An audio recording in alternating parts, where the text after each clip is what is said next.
राम। हाँ प्यारे मित्रों, अपन गीता जी के सूत्र लेंगे। अध्याय दूसरा, श्लोक 54वां और 55वां, यानी दो श्लोक पर अपन चर्चाएं करेंगे, सत्संग करेंगे। प्यारे मित्रों, वैसे भजन हो, रामचरितमानस की चौपैया हो, वो प्रसंग हो, ऐसे कुछ सरल होते काफ़ी मात्रा में, और काफ़ी लोगों के पल्ले पड़ जाता है। सहज वहाँ ज़्यादा प्रयास नहीं करना पड़ता। पर गीता जी जो है बहुत डिफ़िकल्ट, कठिन है थोड़ा। उसको समझने के लिए हमारे अंदर थोड़ी सी तौरा चाहिए, यानी कुछ प्रज्ञा चाहिए, सूक्ष्मता चाहिए, तब समझ में आती है। गीता जी प्यारे मित्रों जिंदगी बदल देने वाला शास्त्र है। प्रभु श्री कृष्ण जो बोले हैं, हम साधारण जगत में जीते वहाँ से लेकर तो ब्रह्म विद्या तक, ब्रह्म में प्रवेश होकर परमात्मा में स्थिर होकर हमारी ये यात्रा जन्म मरण के जो चक्कर से छूट सकती है और परमात्मा में हम समझ सकते हैं, वो अनुभव हो सकता है। ये पूरी ऐसी कुछ बातें हैं।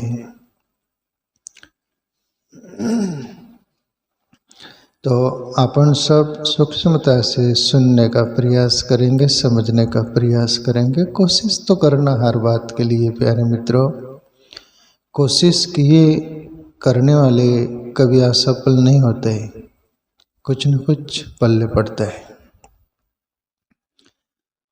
प्रभु श्री कृष्ण से अर्जुन प्रश्न करते हैं और प्रभु श्री कृष्ण उस प्रश्न का उत्तर देते हैं। ये प्रश्न उत्तर सुनने लायक। अर्जुन प्रभु श्री कृष्ण से बोल रहे हैं कि प्रभु, आप बुद्धि के बारे में बहुत सारी बात आपने बोली, बुद्धि योग के बारे में बोला सब कुछ, पर प्रभु मैं और कुछ बुद्धि के बारे में जानना चाहता हूँ। अर्जुन का प्रश्न। अस्तित्व प्रज्ञस्य का भाषा समाधिस्तस्य केशव,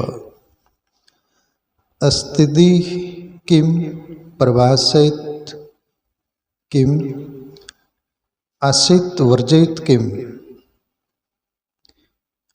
इस श्लोक में अर्जुन तीन बातें प्रभु श्री कृष्ण से पूछते हैं। हे केशव, समाधि में स्थित परमात्मा को प्राप्त हुए स्थिर बुद्धि पुरुष का क्या लक्षण है? वह स्थिर बुद्धि पुरुष कैसे बोलता है, कैसे बैठता है और कैसे चलता है?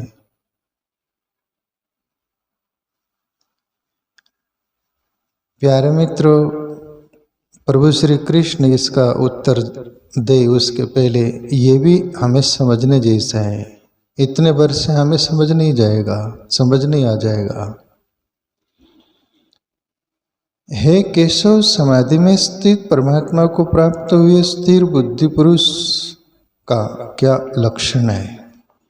प्यारे मित्रों, कोई भी क्षेत्र हो, साधारण जगत में हम जीते हैं, रोटी रोजी कमाते, कुटुंब परिवार को पालते हैं और सभी तरह से सुख सुविधा के साथ जीना चाहते हैं, शांति से जीना चाहते हैं, उसके लिए बहुत दौड़ धूप करते हैं, उसमें अपन बुद्धि खर्च करते हैं।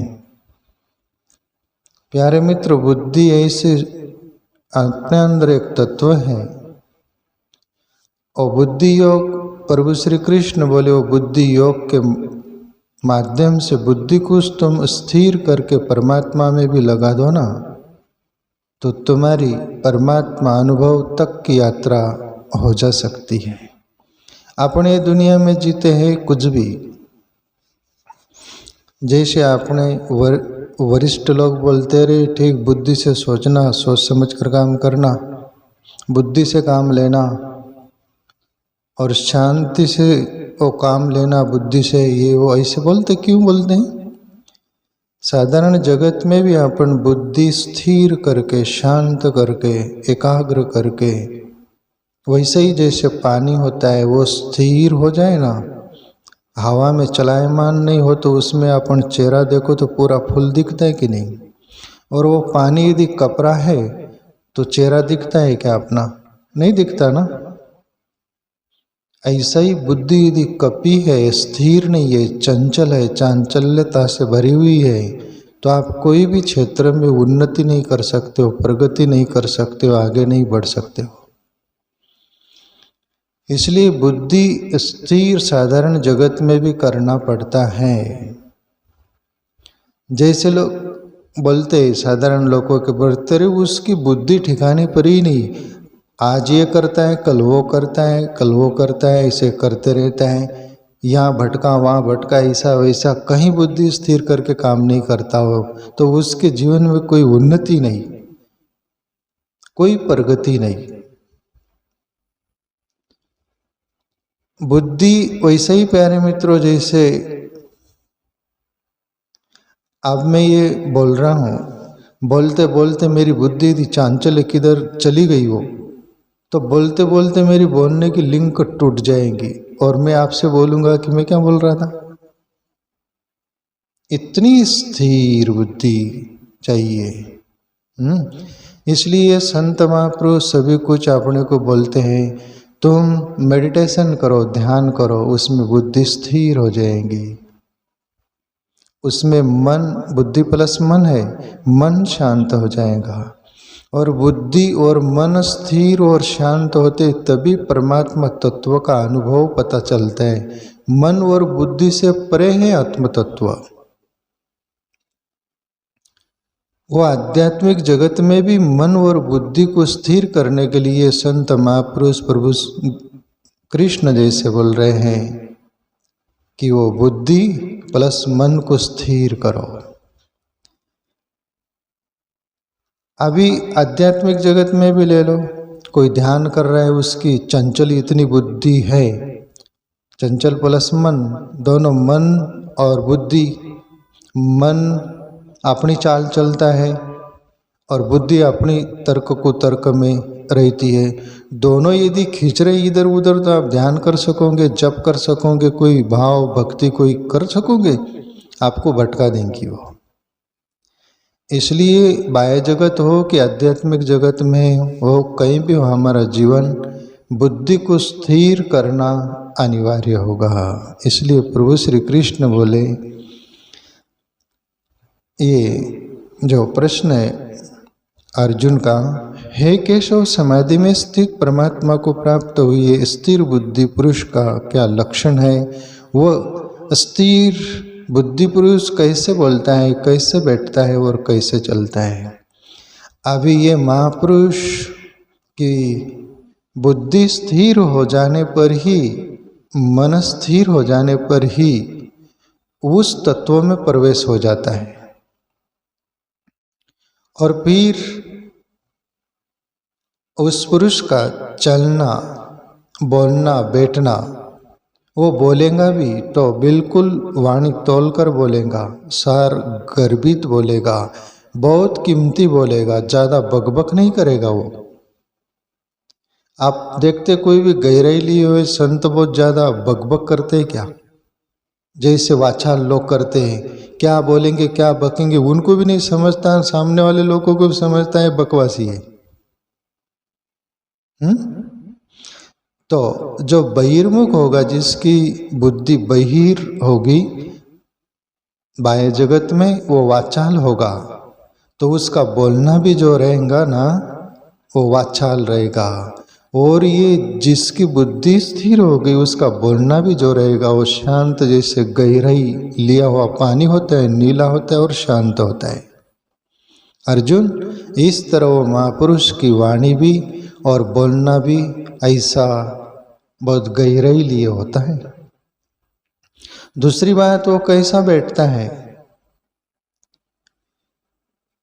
कभी भी जिसकी बुद्धि स्थिर हो गई, मन स्थिर हो गया, शांत हो गया, वो बैठेंगे भी ना, उनमें संगीत होगा, जैसा तारतम्य होगा, कुछ अलग होगा। और जिसको बोलते हैं आधभग्गा, आधभग्गा मतलब आधा लेकर भागने वाला, उसको बोलते हैं आधभग्गा। वो बैठेगा भी तो किधर लंबे पैर कर देगा, किधर बगासा मारेगा, किधर क्या करेगा, उसको भी समझता नहीं। दुनिया तो मानती है पागल है। क्यों? उसकी बुद्धि भी स्थिर नहीं और मन भी स्थिर नहीं है। तो साधारण जगत का व्यक्ति का बैठना भी ठीक नहीं रहेगा, और ये जिसकी बुद्धि और मन स्थिर हो गया उनका बैठना भी एक तारतम्यपूर्ण होगा और देखने योग्य होगा। अर्जुन, जिसकी बुद्धि स्थिर हो गई वो पुरुष बैठता भी है तो उसका बैठना भी अलग आभा रहती है, अलग वो रहता है, अलग दिखता है वो। तीसरी बात, वो जिसकी बुद्धि स्थिर हो गई, मन स्थिर हो गया, वो पुरुष चलता भी है।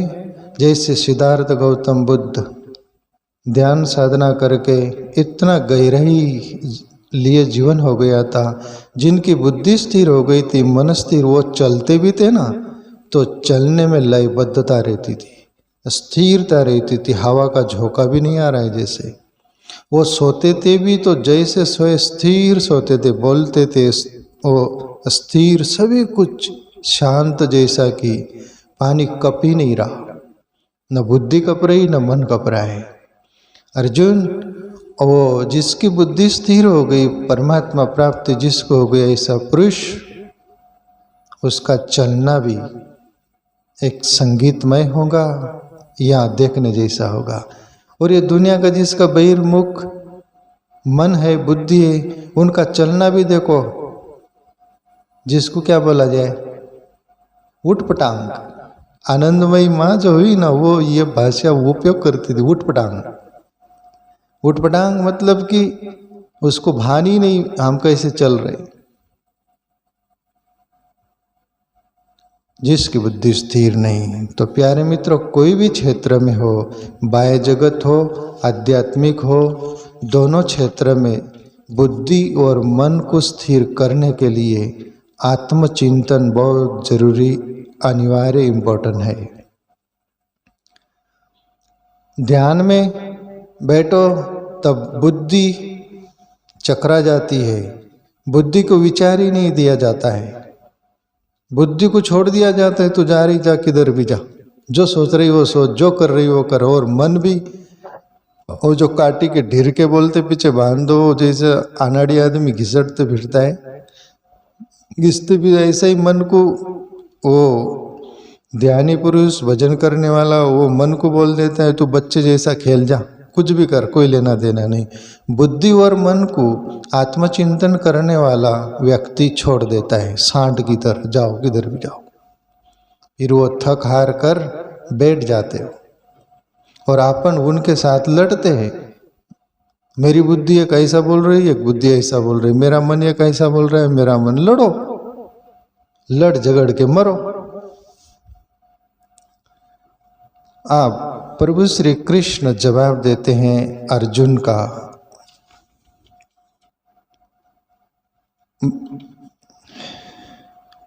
प्रजा यदा कामान सर्वान् पार्थ मनोगतान् आत्मन्य सेवात्मना तुष्टो अस्ति प्रज्ञो उच्यते। अर्जुन, हे अर्जुन, जिस काल में ये पुरुष मन में स्थित संपूर्ण कामनाओं को भली भांति त्याग देता है और आत्मा से आत्मा में ही संतुष्ट रहता है, उस काल में वो स्थित प्रज्ञ कहा जाता है। प्यारे मित्रों, बहुत बारीकी से समझने जैसा है ये बातें। अभी कोई भी जिसके मन में बहुत सारा कुछ कचरा भरा हुआ है, वो परमात्मा तक की यात्रा नहीं कर सकता। जिसके मन में इतना कचरा भरा हुआ है, वो परमात्मा का भजन भी करने में स्थिर नहीं रह सकता। कोई भी सात्विक तात्विक काम करना हो, कुछ भी करना हो, जिसके मन में बहुत कुछ कुट के भरा हुआ है, सब कचरा जैसा, वो कोई भी क्षेत्र में कुछ भी नहीं कर सकता। और आध्यात्मिक जगत में तो बिल्कुल भी नहीं। यहाँ पर प्रभु श्री कृष्ण बोल रहे, अर्जुन, वो महापुरुष अपने मन में जो मनोगत बोलते, यानी मन जो चाहता है, वो इच्छाएं, वासनाएं, तृष्णाएं की दौड़, सभी कुछ वो चाहता है ना मन। वो स्थिर बुद्धि पुरुष वो मन को बोलता है कि ये मुझे इसमें का कुछ भी नहीं चाहिए, वो छोड़ देता है। जो तुम सोच रहे हो ना, वो मुझे कुछ भी नहीं चाहिए, मुझे बस आत्मचिंतन से ही मेरा लगाव है और मैं वही खोजना चाहता हूँ और उसी में स्थिर रहना चाहता हूँ। इसलिए और बोल रहे कि आत्मा से आत्मा में ही संतुष्ट रहता है, उस काल में वो स्थित प्रज्ञ पुरुष कहा जाता है। प्यारे मित्रों, जो मन के कहे अनुसार चलता है ना, वो मन के पार कभी नहीं जाता। और ये तत्व तो मन के पार है अर्जुन, मन से परे है ये तत्व। ये साधारण दुनिया में, जगत में अपन जीते हैं प्यारे मित्रों,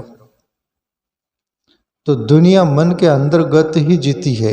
क्या चाहती है? सुख सुविधा चाहती है, धन पैसा चाहती है, पद चाहती है, सब कुछ जो मौत आएंगी सब छीन लेंगी वही चाहती है। पर मौत के जो परे है वो चाहती है क्या? करीब 95% बोल दो तो भी चले, 90% तो कोई हरकत नहीं। संतों के पास भी कोई जाते हैं ना लोग भाव भक्ति वाले, वो बोलते हैं कि धन धान्य से सुखी रहे, हमारे परिवार सुखी रहे, सब कुछ आशीर्वाद आपका बना रहे, सब कुछ आपका आशीर्वाद बना रहे, ये वो। पर हमें आत्मा का साक्षात्कार हो, परमात्मा का अनुभव हो, ये संत बोले भी तो बोले अब वो रहने दो, आप लोग को काम है, हमारे लिए तो यही बहुत हो गया। ये मन के अंतर्गत जो अपने रहता है जन्म जन्म से। सूरत की बात है प्यारे मित्रों, में वहाँ पर उधर एक आश्रम था, ये जो भरूच के पास, अंकलेश्वर के पास, गिरनारी गुफा में, वहाँ 3 वर्ष रहा। मेरे से कुछ अच्छे लोग जुड़े हुए थे काफ़ी।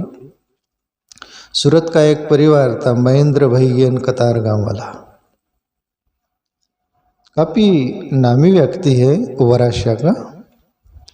दोनों पति पत्नी एक बार मेरे पास बैठे थे और बोल रहे थे, मुझे स्वामी जी बोलते थे, स्वामी जी बोले हमारा दिन एक दिन होता कि हमें खाने के पीने के वो वांधे थे, मतलब कि वो सब कुछ था प्रॉब्लम। बाजार करने के लिए एक दिन ऐसा 50 रुपया हमारे पास नहीं था। बड़े वो जुन्ने दिन पहले पुराने याद करके बोल रहे थे आश्रम में। तो बोले हमने सोचा कि ईश्वर करे कि करीब 10,000 रुपया हमारे पास हो जाए तो हमारा कुटुंब परिवार अच्छा चलेगा। और हमने मेहनत प्रयास किया, 10,000 हो गए, फिर लाख रुपया सोचा, लाख भी हो गए, 10 लाख सोचा, यहाँ तक कि हमने करोड़ों सोचा। और मैंने देखा उनको तो करोड़ोंपति लोग थे। बोले जो सोचा वो हो गया, फिर भी हमारा अनुभव बोल रहे, बोले आज भी हमको तृप्ति नहीं है। बोले बड़े बड़े दवाखाने थे, हॉस्पिटल, होटल थी बड़ी बड़ी, और बिल्डर थे वो 6 भाई थे, करोड़पति परिवार था, वो बोल रहे थे कि आज भी हमें तृप्ति नहीं हुई, हमारे मन में वही बना रहता है कि और कुछ आगे बढ़ना है, और कुछ करना है, ये करना है। ये मनोगत के अंदर बोलते हैं ना प्यारे मित्रों। तो मन के अंदर जो ये रहता है ना, ये अपन साधारण जगत के लोगों के अंदर ये ही रहता है भर भर के, इसलिए परमात्मा का अनुभव नहीं होता, भक्ति नहीं कर पाते, भजन नहीं कर पाते। और जो प्रभु श्री कृष्ण उन महापुरुषों की बात कर रहे हैं अर्जुन, वो महापुरुष से मन के अंतर्गत जो भी कुछ मनोगत होता है, कामनाएं होती है, वो कामनाएं को निकाल के ही फेंक देते जैसे वो बाहर, और मन की कामनाएं सब फेंका गई या दूर कर दी गई तो परमात्मा फिर दूर नहीं, वो प्रगट जाता है। अर्जुन, ऐसे महापुरुष वो मनोगत भाव से बाहर हो जाते हैं, इसलिए वो पुरुष स्थिर बुद्धि कहा जाता है। तो कहने का तात्पर्य प्यारे मित्रों, मन कभी भरने वाला नहीं, बुद्धि कभी भी भरने वाली नहीं। तो बुद्धि को परमात्मा भजन में लगाओ, आत्मचिंतन में लगाओ, मन को भी बुद्धि को भी। मैं आपसे शेयर करना चाहूँ, सुबह रोज उठो, कम से कम हम गृहस्थ में जीते हैं तो 5 मिनट से शुरू करो। आनंदमयी माँ हुई जिसके चरण में इंदिरा गांधी, राष्ट्रपति ज्ञानी जैल सिंह मैंने देखा है, वो बैठते तो वो वाली आनंदमयी माँ। आजकल बहुत आनंदमयी माँ करके मुझे बोलना पड़ता है, नहीं तो कोई सुनेंगे कौन सी आनंदमयी माँ, वो आनंदमयी माँ। वो बहुत सादा सिंपल भाषा बोलती थी, पढ़ी लिखी भी नहीं थी वो, पर ब्रह्म ज्ञानी थी जरूर।